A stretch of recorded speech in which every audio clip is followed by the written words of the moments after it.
अब मोदी जी बिहार के चुनाव में आएंगे, बिहार के चुनाव में आएंगे और फिर कहेंगे माँ गंगा ने बुलाया है। झाड़ू पोछा करने बुलाया है या कचरा निकालने बुलाया है, ये नहीं मालूम। मेरा बिहार से पुराना रिश्ता है। तुम्हारा रिश्ता है भाई, हम क्यों सुने। छठ पर्व बड़ा पवित्र त्यौहार है, ये तो सारा हिंदुस्तान जानता है। मैं लिट्टी चोखा खाता हूँ, हमको तो नहीं मिला, हम ये क्यों सुने बकवास।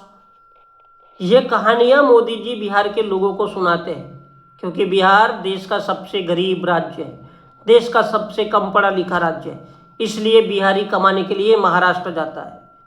ये कहानियां सुन सुन करके पश्चिम बंगाल जाता है, केरल जाता है, तेलंगाना जाता है, गुजरात जाता है और महाराष्ट्र जाता है। फिर वहाँ से उसको लाठी डंडे मार मार के भगाया जाता है, क्योंकि गरीब राज्य है। कितनों नेता आए, कितनों नेता गए, लेकिन बिहार गरीब का गरीब राज्य ही है।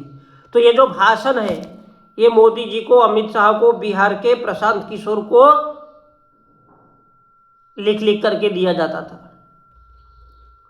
बिहार के प्रशांत किशोर जी लिख लिख करके देते थे अमित शाह को, मोदी जी को।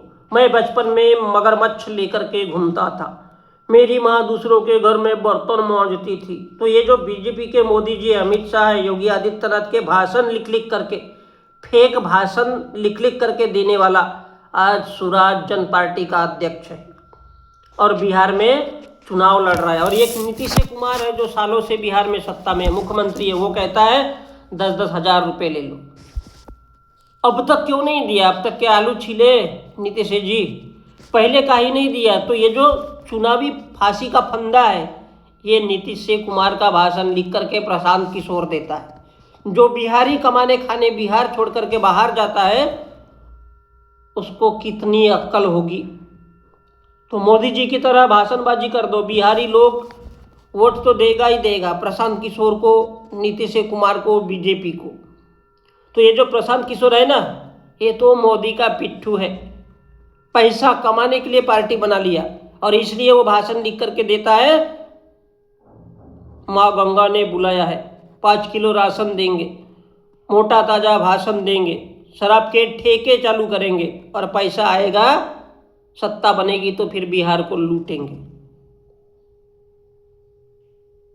फिर अभी नितिन गडकरी आएगा, कहेगा मैंने 2500 सड़कें घोषित कर दी है।